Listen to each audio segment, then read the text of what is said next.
My brothers and sisters, you are now watching The Gamer 2323, so just forget about the chores you're supposed to do. Put your feet up, get your Kool-Aid, fried chicken, popcorn, get whatever you may need. And I hope you enjoy the video.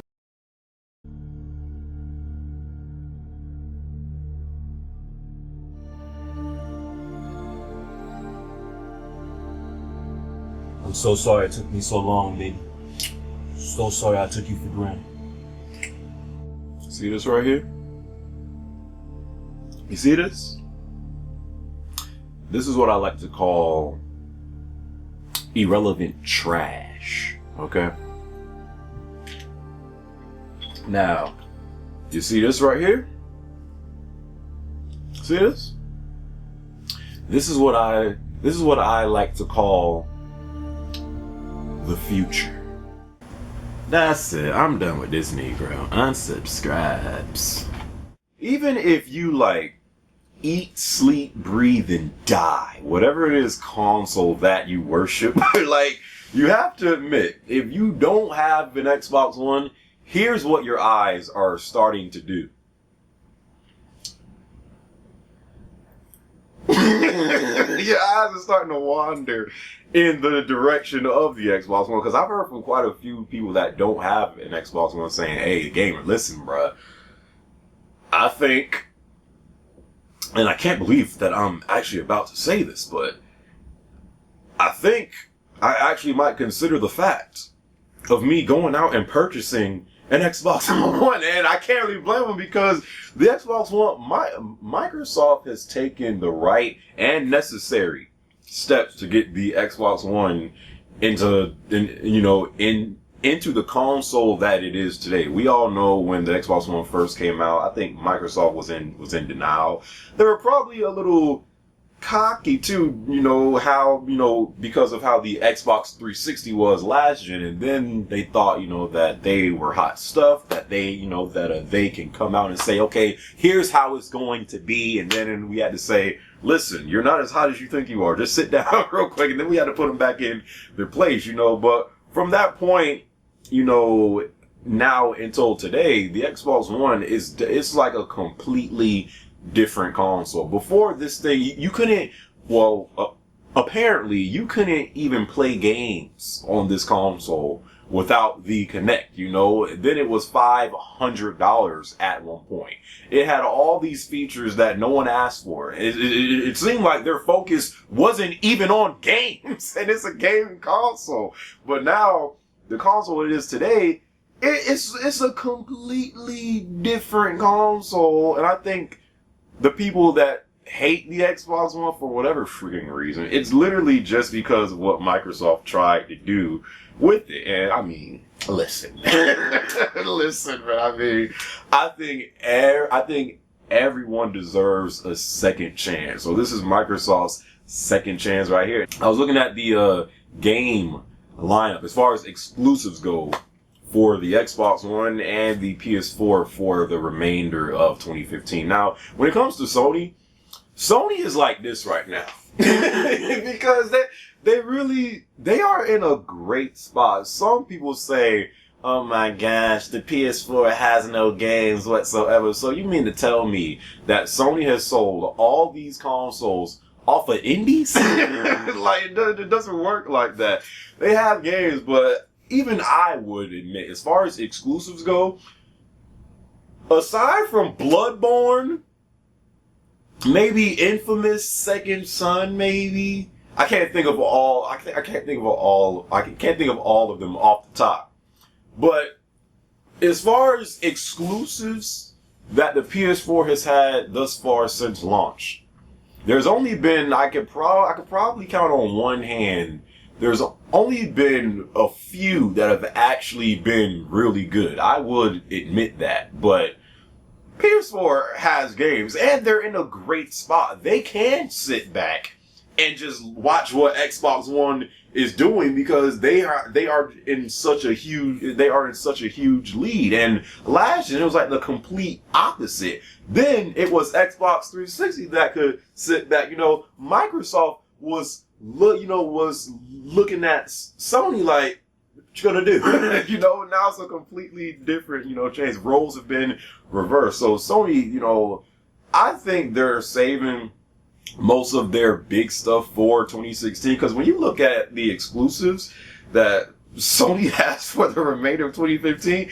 it's pretty weak. They have Until Dawn, which some people are calling the game Until Yawn, because I guess they don't plan on purchasing the game, or it looks boring. I don't know if I'm going to get that game. I thought I was. I'm not sure. But they have Until Dawn.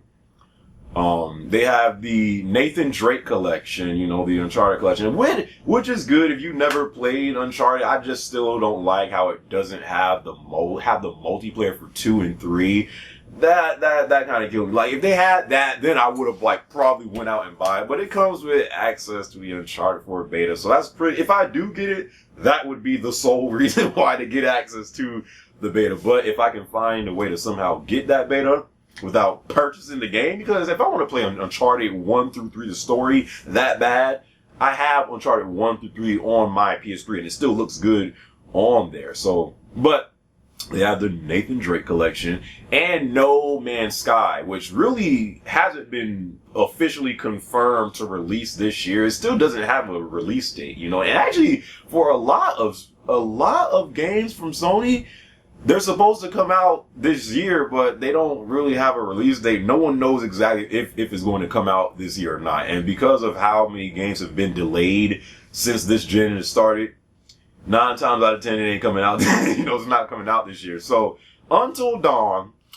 Until Yawn, the Nathan Drake collection, and No Man's Sky, which possibly might come out this year. And that, as far as exclusives go, as far as big exclusives go, that's really all that the PS4 has to offer for the remainder of 2015. Now you look at you look at the Jesus Box One. The Xbox One has the Gears Ultimate Edition, which, you know, I guess the Nathan Drake collection, it kind of cancels that out. But because the Gears Ultimate Edition will have online for Gears 1 is remastered 1080p,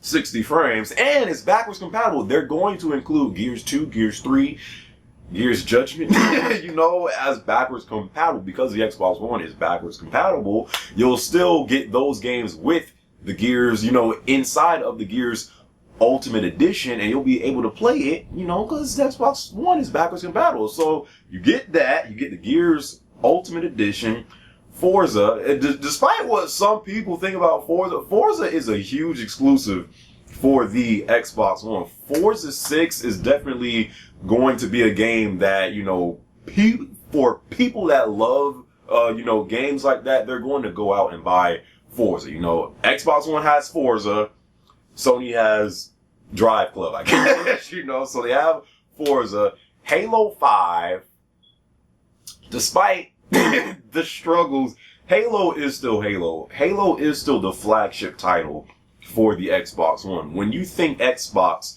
the first exclusive that comes to your mind nine times out of 10 is Halo. Halo is still that game for the Xbox One. And if 343 can freaking play their cards right, Halo 5 could possibly be, I ain't even gonna say it, but they have Halo. Okay, they have Halo 5. That is huge for the Xbox One, okay? So they have that, and they have Rise of the Tomb Raider. It might not be just set in stone exclusive just for the Xbox One, but you won't be able to get that game on PS4 and pretty much until a year from now. So they have Rise of the Tomb Raider. So that list of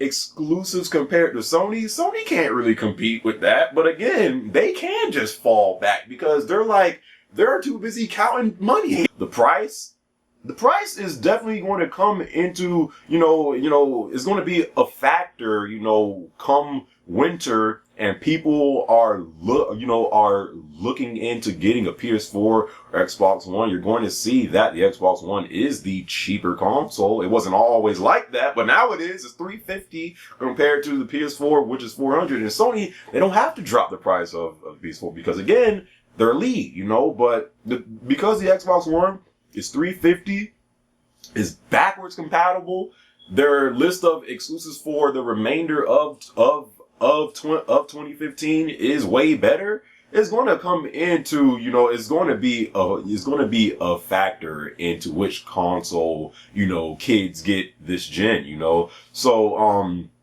I think you add up all that, and if you can just drop your fanboyism for a second, please, I think that the Xbox, listen, because I remember thinking and saying this last year. Actually, a lot of people said this last year because they had MCC last year, Xbox, and they still was getting outsold in the butts.